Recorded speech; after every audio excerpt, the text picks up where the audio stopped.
सुप्रभात बच्चों। आज हिंदी की कक्षा में हमारा विषय है आ की मात्रा। तो पहले मेरे साथ दोहराओ। स्वर को हमने सीख लिया, व्यंजन हमने पढ़ लिया। स्वर को हमने सीख लिया, व्यंजन हमने पढ़ लिया। अब आई मात्राओं की बारी, बच्चों तुम सब कर लो तैयारी। अब आई मात्राओं की बारी, बच्चों तुम सब कर लो तैयारी। हो, स्वर को हमने सीख लिया, व्यंजन हमने पढ़ लिया। स्वर को हमने सीख लिया, व्यंजन हमने पढ़ लिया।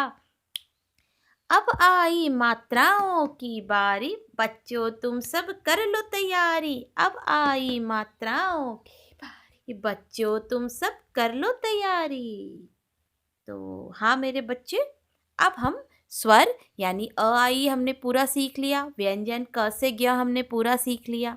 अब हमें मात्रा सीखना, यानी किसी भी वाक्य को बनाने के लिए उसमें सिर्फ स्वर और व्यंजन वाले शब्द की ज़रूरत नहीं होती, उसमें मात्राओं वाले शब्द की भी आवश्यकता होती।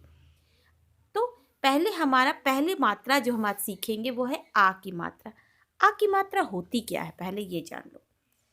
आ की मात्रा होती जब हम कोई व्यंजन लिखते हैं, किसी भी व्यंजन को हम लिखते हैं। जैसे हमने एक व्यंजन यहाँ लिखा क, लिख दिया जोड़। और जब हम व्यंजन के पीछे एक खड़ी रेखा लगा देते हैं तो इस खड़ी रेखा से बन जाती है आ की मात्रा। जैसे ये बन गई व्यंजन क और खड़ी रेखा आ, तो कौन सी मात्रा बन गई, का। तो इस खड़ी रेखा को हम आ की मात्रा कहते हैं। तो बच्चों, पहले मैं ये 12 खड़ी सिखाने से पहले आज मैं आपको आ की मात्रा की कहानी सुनाऊंगी। आ की मात्रा की कहानी। तैयार है आ की मात्रा की कहानी सुनने के लिए? चलिए हम शुरू करते हैं। बच्चों, एक नगर में एक राजा था। एक नगर में कौन था? एक राजा था।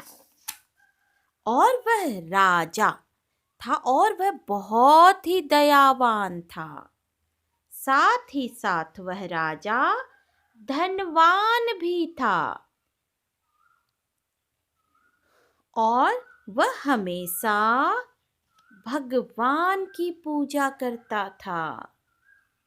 भगवान की पूजा करते समय वह भगवान को माला भी चढ़ाता था। उस राजा के दरबार में तबला और बाजा बजता था। उस राजा के दरबार में क्या बजता था? तबला और बाजा बजता था।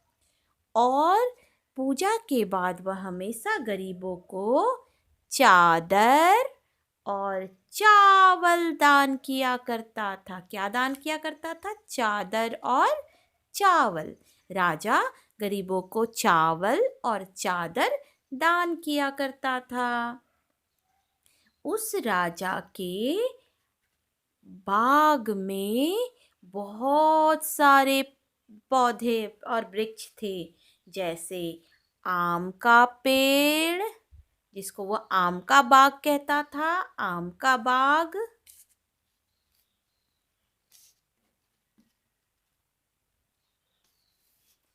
गाजर का बाग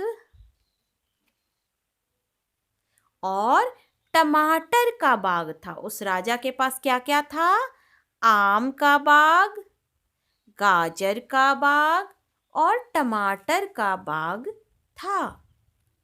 एक दिन क्या हुआ कि एक दिन आकाश बिल्कुल काला हो गया। आकाश का रंग कैसा हो गया? काला। और आकाश में काले काले बादल आ गए। आकाश में क्या आ गया? काला काला बादल आ गया। ठीक उसी समय उस राजा के पास एक बालक आया। उसी समय उस राजा के पास एक बालक आया। बालक हरे रंग का छाता लिया हुआ था, हरे रंग का छाता लिया हुआ था। और वह बालक राजा के लिए कुछ फल की टोकरियां लाया था, जैसे आम की टोकरी, बादाम की टोकरी और अनानास की टोकरी लेकर आया था। यह देखकर राजा बहुत खुश हुआ और उसने बालक को ताजा ताजा स्वादिष्ट पकवान खिलाया और फिर आदर पूर्वक उसको उसके घर भेज दिया। तो कैसी लगी बच्चों आपको कहानी? अच्छी लगी ना? हाँ। तो इस कहानी में हमने सिर्फ आ की मात्रा वाले शब्दों का प्रयोग किया था।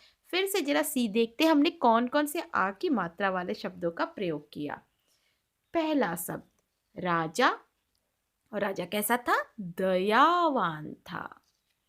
फिर दूसरा शब्द हमने जो इस्तेमाल किया वह राजा दयावान के साथ साथ क्या था? धनवान था। तीसरा शब्द जो हमने इस्तेमाल किया वह किसकी पूजा करता था? भगवान की पूजा करता था। चौथा शब्द जो हमने इस्तेमाल किया, पूजा के समय वह भगवान को क्या चढ़ाता था? माला चढ़ाता था। पांचवा शब्द जो हमने इस्तेमाल किया, उनके दरबार में क्या बजता था? तबला और बाजा बजता था। तो ये दो शब्द हमने इस्तेमाल किया। फिर क्या हुआ? वह गरीबों को क्या देता था? चादर और चावल देता था। ये भी आ की मात्रा वाले शब्द हैं, है ना?